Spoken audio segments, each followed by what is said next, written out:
If you want to learn how to take the Camino home with you, then you're in the right place. Hi, I'm Brendan Bolton and I'm the Camino Coach. I help pilgrims from all over the world reconnect with the person that they were on the Camino now that they've gotten back to their everyday life. I do so with the help of all of my guests, who I'm lucky enough to interview every week here on Project Camino.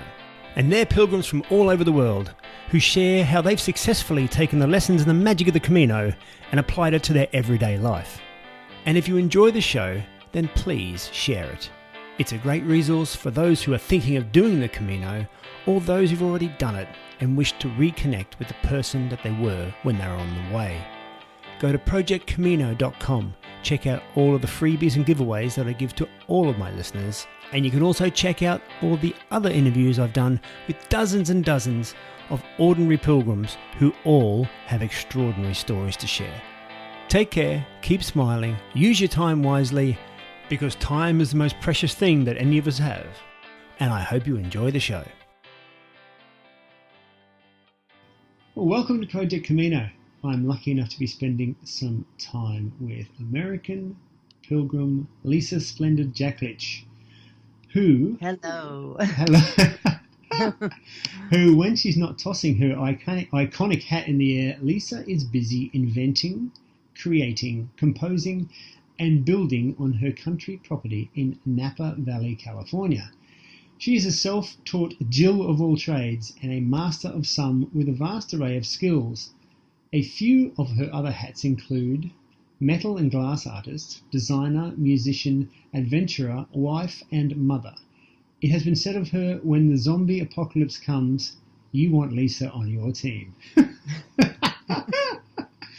Fantastic. Lisa's commissioned works of art can be found all over the globe in private collections, and currently her focus is on producing a mini-series entitled Camino Splendido, the story of her amazing musical Camino adventure. Lisa, welcome to Project Camino. It is absolutely wonderful to have you here. Thank you so much for having me, Brendan. What a thrill. And I'm just really excited just to hear your wonderful accent. You know, my Siri, I've changed to an Australian male accent. So, you know, one of my favorites. They didn't offer Scottish, so. Oh, there you go. Does he talk like that? Your Siri? G'day, here you go. Turn left. Yeah. So, yeah, thank you so much for inviting me. I'm excited. You know, being a pilgrim has definitely been a game changer for me, becoming one, you know, and I think, like they say, the moment you decide or you hear the call of the Camino is when your Camino starts and when you become a pilgrim. So that happened for me about a month and a half before I left last year. So back in June of 2018. Cool. All right. So we'll get to that in a second, if that's okay. Okay. Please. As you know, the show is about the Camino de Santiago pilgrimage, across all northern Spain, but it's about much more than that. It's a show about the lessons that are learned on the Camino and how people take them home with them when they get back to the real world. To me, the Camino is a wonderful metaphor for life. You only learn the lessons it offers when you let go of any preconceived ideas, and you realize that the Camino doesn't give you what you want. It gives you what you need. Mm. So, Lisa, what is your take on that? Well, I guess I needed a whole lot. Because, you know, it's funny, before I left and when I was there, I had a similar thought that when I came home, I was going to be this changed woman. And I was going to, you know, just step into some new skin. And from the day I got back, I was going to live a different life. And it's really not that way. It gave me what I needed at the time, which seemed to, like, my cup was overflowing. And then I came home and now I'm like gathering the drops back into the cup. And I know where they are, but it's just different, you know. So it gave me at the time fear of being myself, I had such a fear of being myself, being me, like I was just too much for the world to handle, you know. And so I really felt like during the Camino, almost from the get-go, I just felt so strong and in every single way. And so, well, one way I could say, I'm trying to, try to explain these things that are so deep, but I'll try to get to them. Before I left, I felt like I had lost my spark. And so when I decided to go on the Camino, I thought I was going to go to Spain to find my spark. And about 3 days before I went, I discovered that I had my spark. And so I decided, well, I'm going to bring it with me. And so when I went to Spain, and I just from the very beginning, I felt like I was just on fire, with happiness and joy. And everywhere I went, I just was, writing songs and gathering people. And it was just the most beautiful experience. I mean, that's why I'm telling the story, because I don't know if it's typical. I felt like it was a perfect story, from the beginning to end. And the Camino gave me everything I needed. I rarely ever booked any place to stay. I never knew where I was going, when I was going to get there. I had only one date that I had to be somewhere, and that was on my birthday, August 26th. And so, because my friend from Napa, who inspired me to go, was flying over there to meet me to do the last from Santiago to Finisterre with me. And because she had never finished that part, and she regretted it, so she decided to come join me. And so that was my only parameter. And the Camino taught me how to be completely myself, to be completely free, to be completely in the moment, and to just walk with an open hand, to live with an open hand, and to love completely open, like, and I'm not talking about, phileo love, sexual love, just to kind of open your heart to people, and not judge people by the way they look or the way they act or whatever. And not that I was such a big judge before, but still, it really dials all that in. And yeah, I felt like the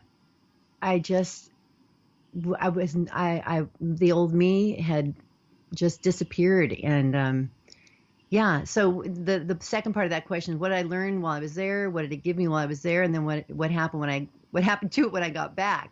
And you're talking to somebody who's been back off the Camino for whatever, 5 or 6 months now, and it has been a real struggle to retain that. I wish I could just sit here and say, yeah, once you do the Camino and you really become that pilgrim, your life has changed forever. It is changed for me. It's changed, but it's not like it's a piece of cake now, and I've got all the clarity I had, coming into Saria. So yeah. Did I answer that, or did I go off on a rabbit trail? You went on a wonderful rabbit trail. I was just really enjoying going there with you. It's a very common thing that you're talking about, the pilgrims who come home and struggle to keep it alive, so to speak. The Camino spirit, or the Camino energy, or whatever you want to call it. And right. What has been hard about it for you in particular? I think it almost feels like it was so high. It was like I was on such a high mountaintop, and my life where I live in Napa, and everything about my life is not like it's down in a valley. Even though I live in Napa Valley, it's not like it's depressing and horrible, and I tried to escape something horrendous.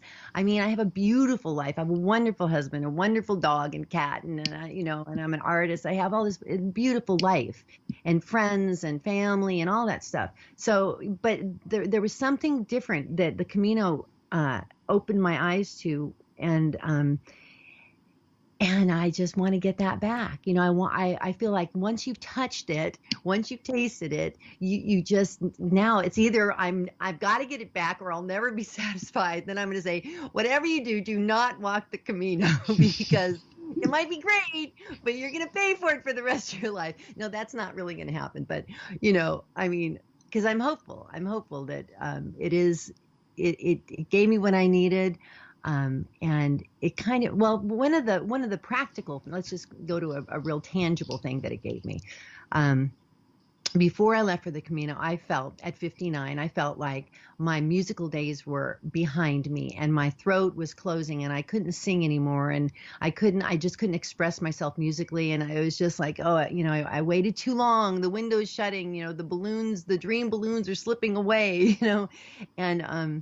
and while I was on the Camino, it was like, oh my God, I found my voice. I was just singing like a crazy woman and writing songs and everyone gathering. I was always, with a different person who had a different instrument. And I was like, hey, we got the band back together. And we'd have we'd be traveling and I would have another ukulele player or another guitar player or a flute player or somebody. And then sometimes there were like 4 of us together and it was just so magical. And so, when I got back, it did give me that. I did uncover, because that was my what I call my journey, a journey of self-uncovery, not discovery, but uncovery, because I knew it was in me and I just had to get all the, crap, pardon my language, off, and out of my mind and clear myself. So I was looking for clarity. So I got clarity there. And then that clarity gave me just this feeling of, I just want to sing. I just want to, be happy and let it come out of my lyrics and my songs. And now I didn't know how to play the ukulele when I left. I don't know if you knew this. I love the piano is the thing that I love. And I started teaching myself 2 years ago. So it's all new to me, this expression. And so anyway, I bought a ukulele 2 weeks before I left. I had 2 lessons and then I taught myself basically while I was walking. And, it was really a funny thing because I'd be, I'm traveling around with this little instrument. Hey, you play the ukulele? I'm like, no, not really. Do you? And then sometimes I would hand it to somebody and they'd play and then they'd teach me something, but it wasn't long before I was able to start playing some songs and then writing, and it was just a blast. But so it helped me to unleash and uncover my inner musician. And so since I've been back, I've been writing, and in fact, today I just finished a new song called Bloom, and I really like it. It's really inspirational. It's happy. It's upbeat, and I haven't put it out there yet. So hopefully, maybe tomorrow I'll let it go, let her take flight. You're going to let bloom blossom. I'm gonna let it bloom blossom. That's right. So, are you going to play it for us now? Well, I could play it on my recording. I could play a little part of it if you want to hear a little bit. I'd love to. That'd be fantastic. Okay, let me see if I can do it while. Oh, wouldn't that be cool if I could actually play it while we're doing this, and just for a minute. It's a long song, so we don't have to play the whole thing, but I just want you to hear the first verse, and then tell me if you can hear this. Hold on for a second. I'm going to start here. Okay. Can you hear it? Yes. Okay.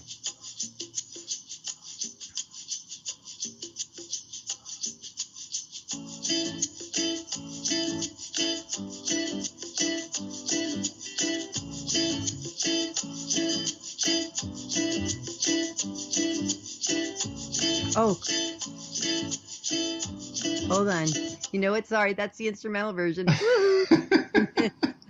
Now that you're all excited about the beat, hold on. That was the instrumental. Here comes the good one. Yeah, I was like, it's not singing. Okay, here we go. And take 2.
just like a groove. Come on, let it shine. It's light to every living thing around me. It's gonna fly.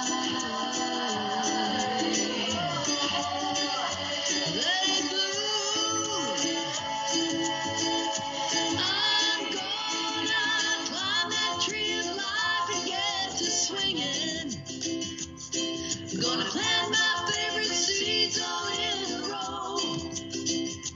Pull those good for nothing weeds out by the root and watch my garden grow.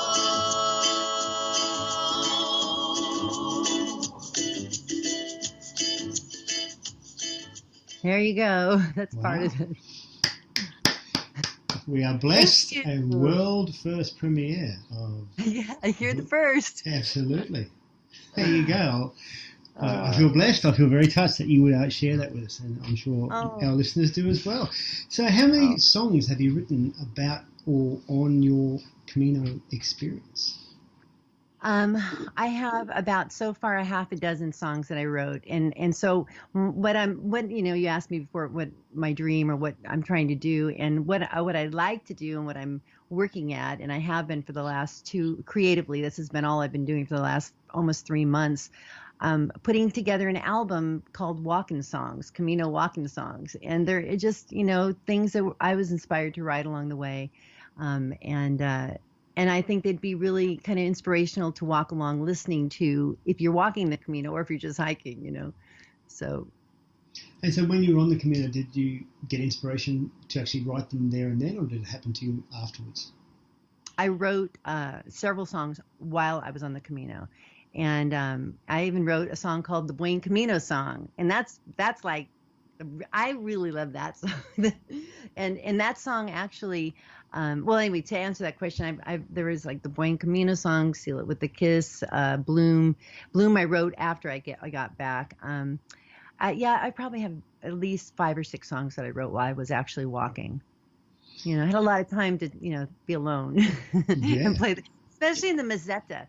People will talk about how horrible that place was and, and like, oh, you're going to hate it. It's just, it's boring. It's just days and days. But that was where I learned to play the ukulele the most. That's, I could just walk along and not look at the ground. It was just straight and flat forever, so it was perfect time to practice. Yeah, it's interesting you say that because I love the Meseta, and people said the same thing to me. Oh, it's boring. If you're going to skip one bit of it, make sure you skip the Meseta. I think if I went back, that would probably be the bit I'd do.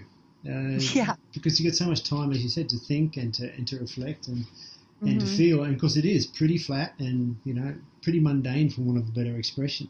But it's interesting how much stuff can come out in a seemingly boring environment. Right. No, it wasn't boring at all for me. No, not at all. I get the impression not many places are boring for you, though, Lisa. Only when I just don't see the beauty around me, then I get restless and bored. But that's why, when I wrote the lyrics to Bloom, I was just sitting there having my coffee and it was exactly, I was singing what I was feeling and seeing and experiencing.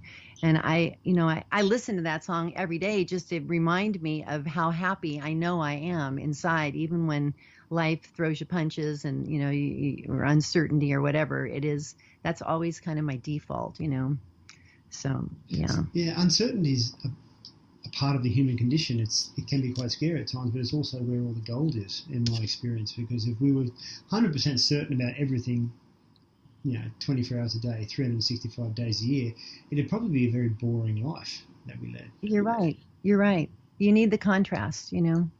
So I'm thankful, even when I'm not at the top of my game. I'm thankful for everything that life has, because guess what? As long as what I always say is, as long as I'm breathing, I might as well be living, right? That's why we're here. So that's a fantastic mantra. I'm going to steal that from you if you don't. You may use it. And so, have you any plans to go back on the Camino? Oh God, that's funny, because when I was walking at the end, I didn't know if I ever wanted to stop. That was the funny part, you know. I mean, do you remember that feeling of once you've really made it through all of the pain and all of the suffering, then you finally feel like you're such a badass. You just don't want to. You want to keep going and going, you know. But now you know, since I've been back. First of all, I know for a fact that I could never go back and recapture what I experienced the first time. So I would never go with that thought in mind. Like I'm going to go back and I'm going to be my Camino person there again. It's like, it's always going to be different. But physically, I'm still, believe it or not, recovering from it. So I would have to, you know, answer that question in probably another 6 months to say, once my body is completely, it's kind of like when I had my one and only child. I went through such, you know, a horrific childbirth that it was like people would say, I can have another, please don't even talk to me for another year. I need to recover from what just happened to me, you know. But I think about doing the Norte, you know. I think that I would love to go and walk so you can go to the coast and see the beautiful, you know, coastline. So I've thought about that. I mean, there's so many different routes to go too. Yeah. So yeah, I would love to go. But you know, speaking of just going back and staying connected with Spain and everything, I have so many wonderful friends that I met over there, and two of my girlfriends who are the pilgrims that I met, they had been going back and forth like every year. They're from right outside Madrid, and they're actually coming to stay with me in August, and I'm so excited. We Skype all the time, and our relationship was me learning to speak Spanish. That was another thing that Camino provided for me, because I wanted to learn ukulele, I wanted to learn Spanish, and I wanted to let go of the fear of being me. So I really could say, you know, I accomplished those three things pretty much. So anyway, my two friends are coming with their husbands, and they're going to spend 3 weeks in California and a week here in Napa Valley, and I'm so excited. And that, you know, that was fallout from the Camino, just benefits of, you know, connecting with people and just falling in love. I mean, that's one of the things that I video logged, and I audio diary the whole time. And because I don't know if you never asked me, but I went alone. I bought a one-way trip ticket. I didn't know when I was coming home. My husband was fine with that because he knew I was in, you know, this place of life where I was soul searching, and I needed to really do that. And I didn't know what I was going to do after the Camino, but during this time, I just ended up meeting these wonderful people, and so now I ended up actually was in a wedding of one of my friends, Anna, and that was in October. So I stayed, and I finally left Spain after staying a month at my friend's house, one of my pilgrim friends' houses after the Camino, and I finally came home 90 days later. Wow, 90 days. And what was it like re-entering back into so-called normal life? That's what I'm saying. It was, you know, like I thought I was just going to come back and be this, you know, changed woman. And I was, but not in the way I thought. You know, it's just like now the thing that's really interesting, I really haven't told anyone I haven't talked about the Camino to people like that. You know, when we go on vacation and people ask you, hey, how was your trip? And we did this, we ate that, we went here, we went there, you know, but people would say, how was the Camino? And I would go, amazing. And I wouldn't be able to elaborate on it because I just never could talk about it. Like, it just didn't seem like it was right to, you know, just because I don't know why, but so that's why I'm telling the story through my videos, my Camino Splendido, you know, because that to me is like the way I can, even my husband can know about my story now, you know, because I haven't even really told him about it. Isn't that weird? Why am I telling him know I do that stuff? But anyway. I wouldn't say it's weird at all. I think it's pretty common. I think a lot of pilgrims come home and it's very difficult to adequately express the Camino itself. I mean, apart from, you know, the food was this, and albergues are weird because you're sleeping with other people, blah, blah, blah, and, you know, you got to carry a backpack. The sort of the surface level stuff is kind of easy to talk about to other people, but anything deeper than that, often people's eyes just glaze over because they're not pilgrims. Right. They don't get it. They don't get what it's like to step foot on the way and to have those experiences, because it's not just a hike, it's not just a walk, it's not just a holiday. It is there's so many different levels and layers to the Camino, so much depth to it, and it's the energy of hundreds of years of pilgrims doing exactly the same thing as we did, walking almost exactly the same footsteps, and all of that associated kind of dreams and tears and anger and happiness and joy and sadness and depression and, you know, exhilaration and everything in between that the Camino is for so many people. So come home and try to explain it to people. They can kind of look at you like you might be a bit mad. Right. Right. And that reminds me. So that's probably why I haven't, you know, indulged anyone in telling them my story. But when I think back, first of all, I really don't know about your Camino story. So I don't really know about very many other people's Camino stories. I just know about mine, you know, and I wonder maybe when someone else hears this, they'll say, oh, I had the same, you know, experience or something similar happened to me. But I know when I left here, I probably cried every single day for at least the first 2 weeks. I mean, I just, but not crying like sad tears, just emotional. I was just emotional. And I started to come to realize that the Camino, walking the Camino, was like every single day seemed like an entire lifetime to me. It was like, you know, you had everything in a life that you know that you would experience. You have the ups and downs and hardships, and you know you have, you know, loves and losses. You know, and all. When I say loves, you know what I mean. You meet people, and you really, like, I would fall in love with people, like just friends. I would make these friends, and my heart would just be so open, and we'd connect, and it would be so wonderful. But then my heart would break every day, because then I'd have to say goodbye. And sometimes you'd be together for a week or 3 days or 1 day or an hour, and then you have to say goodbye. And I always found myself just like, you know, like, oh no, I'm gonna say goodbye again. I'll never, you know, are we ever gonna see each other again? It was so like my emotions were on such the edge all the time. And you know, so I always think of it like that. I thought the Camino it was so profound, you know, and in fact, I learned that in Spanish. I would say that, just thinking about that, I used to say, que profunda, you know, how profound. And it's so profound. And people thought that was pretty funny, especially the Spanish people along the way. Yeah, also, pronunciation of Spanish from people who aren't Spanish can sometimes be very amusing to the Spanish. Sort of like, especially when you're an Australian trying to pronounce different words. Yeah. But I also thought, you know, I felt like the Camino to me was like, and I have a song I'm writing about it too. The Camino is like a river. And it's got its own current. And when you step into that current, you could be having your coffee in the morning and you're off.